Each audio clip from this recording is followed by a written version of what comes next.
Abogado experto en materias de salud, la semana pasada nos estuvo explicando sobre el alza de los planes, también podríamos incluso alcanzar, a ver si nos tenemos tiempo para conversar sobre aquello, pero el caso de Dieguito nos invita a reflexionar sobre el drama que viven muchas familias en Chile.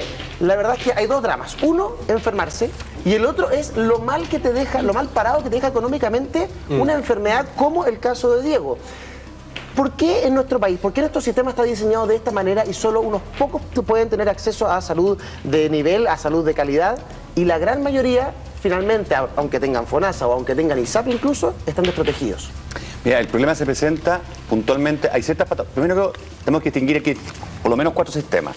La gente que está en FONASA, la gente que está en las ISAPRE. Los que están en las ISAPRE además tienen, entre comillas, 2 seguros adicionales, que son el CAEC, o Seguridad de Enfermedades Catastróficas, y el GES Auge, que son 80 y tantas patologías que están aseguradas, en fin.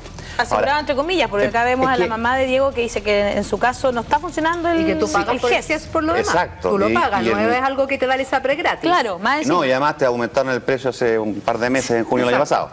El tema con el auge es que lamentable, o sea, si bien es cierto, en gran porcentaje es súper bueno, es muy interesante y cubre muchas patologías que realmente son de gran desprecio. Es como en buen chileno, es como un caballo con esta antiojera. No permite, tiene que ser exactamente esa enfermedad, ese medicamento y esta situación. Pero parece como trampa letra chica eso. Si no, ¿qué está establecido ahí? Si tú te sales de la canasta, ya sea que te atiendes en un prestador distinto, o tomas un medicamento, o que estás fuera de la canasta, estás fuera. Por ejemplo, en el caso que está hablando de gente que tiene leucemia, a nosotros en nuestra oficina nos tocó defender hace 2 años atrás un caso muy similar, y más grave, o tan grave como este, en el sentido que la droga, el inmunodepresora que se le daba al muchacho, no estaba dentro de la canasta auge. Entonces, porque la que le daba el auge no le servía. No, o sea, es un tipo, porque son 4 tipos de leucemia. Yo también lo conozco por casos cercanos, lamentablemente.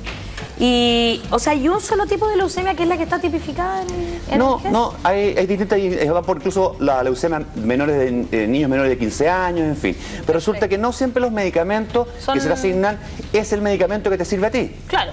Y no solo eso, porque muchas veces la ISAPRE o, por ejemplo, FONASA te dicen que en el caso de un trasplante de médula corren con los gastos de la operación, pero tú tienes que correr con los gastos de la médula, que tienes que comprar en el extranjero. Exacto. Generalmente se compra en Alemania y que tiene un costo de 20 millones de pesos. Entonces es ridículo. Finalmente liquida a cualquier familia, porque acá estamos viendo algo que va muchísimo más allá. Todos tenemos claro que la salud es un derecho, pero finalmente nadie puede tener ese derecho. ¿Por qué? Como padre, en el caso de Dieguito, porque hay muchos más Dieguitos lamentablemente en nuestro país, cuando ya tu hijo tiene más de 1 año, tú como madre o padre no tienes licencia. Entonces, uno de los dos, para acompañar a tu hijo mientras está en el hospital o en la clínica, tiene que dejar de trabajar. Entonces, la familia de inmediato empieza a recibir la mitad de lo que ganaba generalmente todos los meses. Empiezan los rechazos de las licencias, empiezan a no pagarte puntualmente algunos medicamentos y a cuestionarte tratamiento. Es más, es tan ridículo en algunos casos que muchas veces los hospitales o en las clínicas te dicen no podemos hacer nada más por tu hijo en estos momentos, mejor que te lo lleves con hospitalización domiciliaria, que sale 1/4 de lo que sale una pieza en una clínica privada. O sea, a la ISAPRE claramente le convendría efectivamente de inmediato tomar esta opción. Y tú tienes que elevar solicitud de pedirle por favor y de rodillas que por favor te paguen eso porque no está contemplado en tu plan. Entonces está todo mal entendido, porque finalmente tú te enfermas en este país y te liquidas emocionalmente, económicamente y no puedes salir adelante. Mira, es tan increíble, yo le contaba fuera de cámara, que en un caso muy similar que te decía, era un muchacho que tenía una leucemia. Este muchacho era adoptado, él desconocía la situación de estar adoptado, entonces había que enfrentar un problema psicológico de decirle que eres adoptado y por eso no eres compatible con tu hermano para hacer un trasplante de médula. Había que comprar el cordón fuera del país. Cuando la ISAPRE se negó a cubrir esto, nosotros presentamos un recurso de protección, lo vimos en Antofagasta, y la ISAPRE en parte de su exposición en la defensa nos acusó de que estábamos en el tráfico de órganos. ¡Increíble! El tráfico de órganos. Porque había que pagar 20 millones de pesos por el cordón. Entonces, si yo estoy pagando por este órgano, estas células madre, estaba traficando. A ese nivel de estupidez ha llegado de repente la defensa de algunas ISAPRES. En el intertanto, además que era lo que les contaba recién, los medicamentos no les servían, tampoco el auge le cubría esos medicamentos que estaban fuera de la canasta. Así que eran 2.300.000 pesos mensuales para mantener a este muchacho vivo mientras se discutía en tribunales. Oye, maestro, hay una cosa que siempre me he preguntado. Perdón, pero para terminar con la historia. Finalmente ese niño muere. Murió porque no pudo hacerse trasplante, la discusión en tribunales y falleció. Claro, y además de todo el desgaste emocional de la familia, de tener a un hijo o a un pariente enfermo, de tener que renunciar al trabajo, de tener que estar ahí, de tener que apretarse el cinturón, de tener que ver cómo finalmente les aprenden. Perdieron 2 autos y una casa. Por eso tienes que además emprender temas judiciales, contratar abogados y toda una gastadera de plata, no solo en salud, sino también en temas judiciales. Solamente hay algo que nunca me ha quedado en claro. Cuando pierden las ISAPRES, entre comillas, ¿cierto? En este tira y afloja, finalmente lo que hacen es terminar dando los recursos necesarios, pero nunca pagan realmente, nunca son sancionados por el hecho de haberse resistido a atender a alguien y que por lo tanto debe haber una compensación. Más allá de, ok, vamos a comprar el remedio. No, y no solo eso. Págueme, además, por lo que tuvimos que pasar, por los abogados contratados y un largo etcétera, como que nunca pagan. A lo más solamente pierden el hecho de hacer su deber nomás. De cumplir lo que debían haber hecho desde un principio. ¿No? Porque mira, lo que pasa es que lamentablemente, y haces otro procedimiento, tendrías que hacer una demanda ordinaria en los tribunales para la indemnización frente a estas consecuencias. Bueno, ya estamos libres. No, olvídate, son 7 años. Son 7 años en tribunales, entonces muchas veces también, y por otro lado los abogados, cuando nos enfrentamos a un juicio de 7, 10 años, tenemos que de alguna manera traspasarle también ese costo al cliente. Ese cliente va a tener que pagar y va a decir, pucha, voy a estar pagando por algo de 10 años. Entonces, 10 años de juicio. 10 años de juicio con una persona que está muriendo. Que ya ojo, con respecto a la indemnización. La indemnización para perseguir la indemnización. Para perseguir la indemnización. Claro, que ya probablemente terminó bastante dañado para poder conseguir lo que a duras penas logró de parte del ISAPRE. Entonces siempre terminan estos juicios, terminan nada más que en la parte rápida y eficiente que a través de la Corte de Apelación, en un recurso de protección, terminan cumpliendo la obligación que siempre debió. Como decía Julia, nunca pierden, ganan y a veces no ganan, pero de perder no. En 100% no. Carlos, muchas familias hacen un tremendo esfuerzo para salir de FONASA y meterse en un plan de ISAPRE, pagando unas lucas importantes por un núcleo familiar. Y esas familias finalmente yo no siento que se piensen completamente protegidos. El caso de Diego, por ejemplo, lo grafica. ¿Qué consejo o qué asesoría les podrías dar tú a esas familias? ¿Hay algún tipo de seguro complementario barato al que puedan acceder? ¿Hay algún hecho extra o la única opción finalmente es esperar a que llegue la enfermedad, quebrarte financieramente y demandarlos? No, tendrías que tomar un seguro, lo más recomendable es tomar un seguro complementario. Ahora, justamente, es divertido. Exacto, es divertido. Pero un seguro complementario.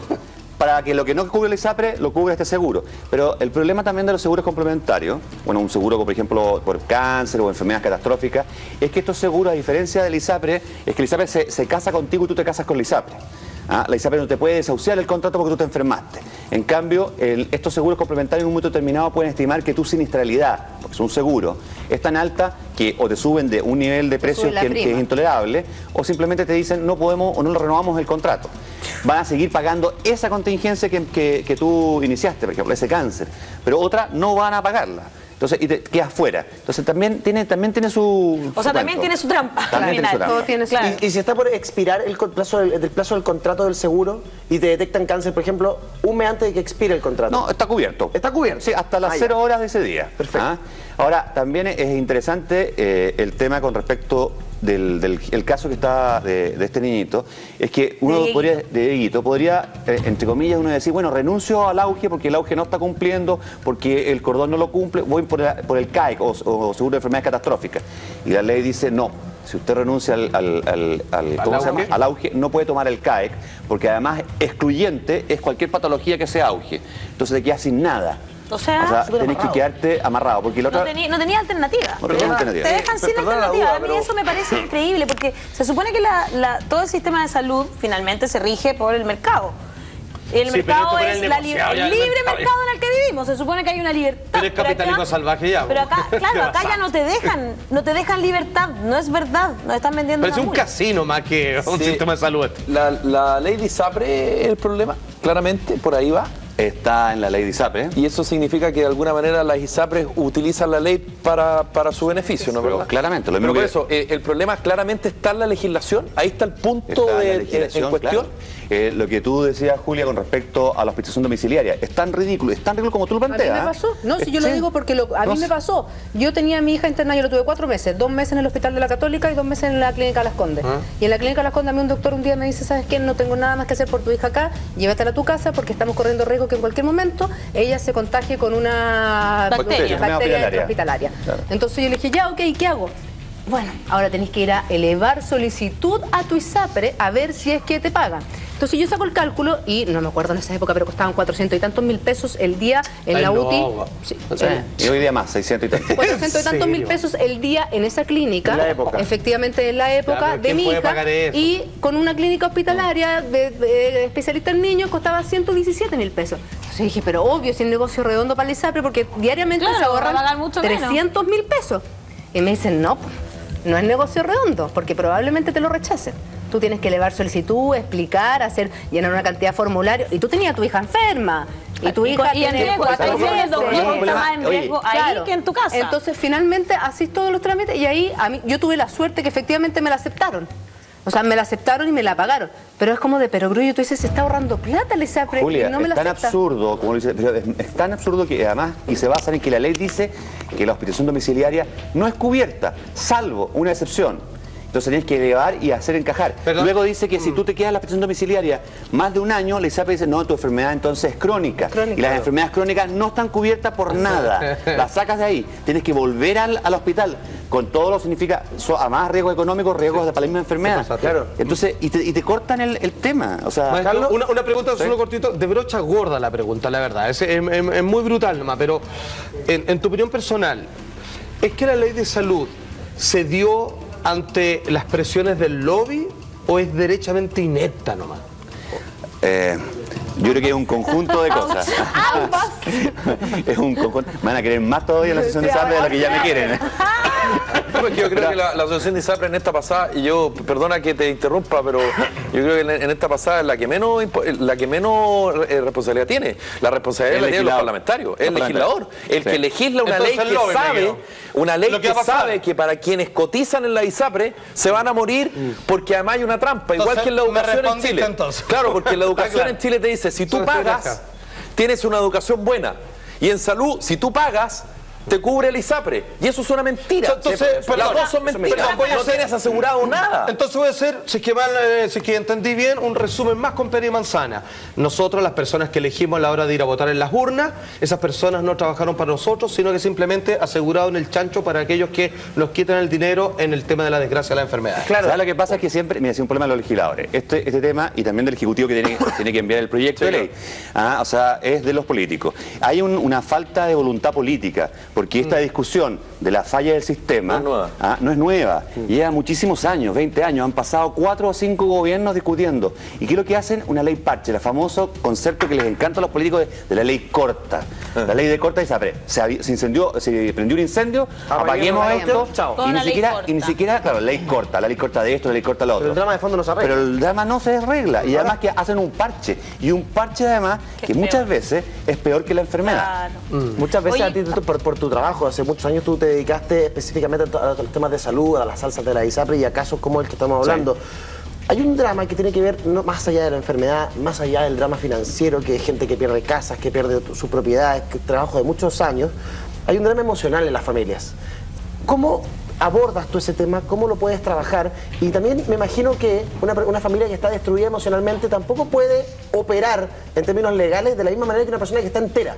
Es decir, una persona que tiene un hijo con cáncer... Es muy vulnerable. Está muy vulnerable y me imagino no tiene fuerza, no puede llevar a cabo todas las acciones que a ti como abogado te gustaría. Claro. ¿Tú cómo manejas eso? Es como una demanda psicológica que se podría hacer. Lo que pasa es que, bueno, llegan a la oficina, se plantea el tema y además también, aunque tú no lo creas, también es agotador para uno, agotador en el sentido emocional.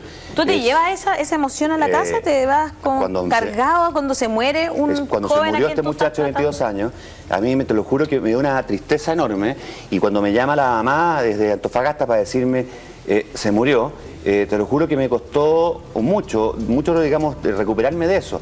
Mira, hay muchos casos mira, de todo así como hay buenos arquitectos y buenos abogados, de todo en la viña del Señor. Hay veces que yo me he tocado estar los fines de semana atendiendo a un cliente con una enfermedad, una situación de hospitalización domiciliaria como la que tú tuviste, Julia, y donde además había unas consecuencias enormes, con un daño neurológico, en fin. Entonces, es bastante agotador. Ahora, ya es un poco también, uno también se asesora con médicos, hoy día los médicos ya no están en el sistema tan de compadrazgo, digamos. ¿Es tu causa? O sea, ¿tú lo definirías como tu causa de vida al final, ir a defender a esta gente que está indefensa? Mira, en 10 años que llevo en esto, yo lo he tomado como algo personal, en el sentido que me encanta lo que hago. Me encanta ver un libro por los casos, Sí. Muchísimo y muy complejo. Y me encanta el sentido de ver la sonrisa de un padre o alguien que tiene una enfermedad, la gente que tiene todos los estigmas por muchas veces también por el VIH, que no se atreven a iniciar el auge, la falta de privacidad en tu ficha clínica. ¿Sabes lo que pasa, Carlos? Que de alguna manera esto está cambiando y a mí me gusta mucho que vaya cambiando, específicamente también así como tú tenías una causa, Ricardo Soto tenía puntualmente su causa, que hoy día lo continúa Cecilia Rovaretti, que es que los enfermos no marchan, no eran visibles efectivamente. Y como no eran visibles, no se sabía lo que estaba pasando, no se sabía que en Chile siempre había problemas de salud, específicamente en la salud pública, también la salud privada, pero hoy día ya estamos viendo rostros. Hace un par de tiempo hablamos acerca de lo que le sucedió a Sergio Neira, que finalmente le pudo doblar la mano a su ISAPRE y pudo recibir el medicamento y hoy día está súper bien tuiteando, le mandamos saludos a Sergio Neira. Está contando una cantidad de casos que él también tomó una causa que es ayudar a otros casos efectivamente de niños y de jóvenes que pasaron por lo mismo que él, que la ISAPRE no le responde y que de alguna manera él va por la pelea. Habría que preguntarse si la fuerza mediática lo ayudó para no hacer más ruido, porque mucha gente, así como decía Ricardo Soto, que los enfermos no marchan, quizás si es que hiciéramos un desfile de personas diciendo mi caso es el siguiente, mi caso está el otro, realmente quizás surgiría. Al final lo que le importa es que en cierta medida es como la imagen donde muchas personas creen que esto funciona cuando en realidad está haciendo agua por todos lados. Bueno, la aposta de Ricardo Soto la tomó su viuda, Cecilia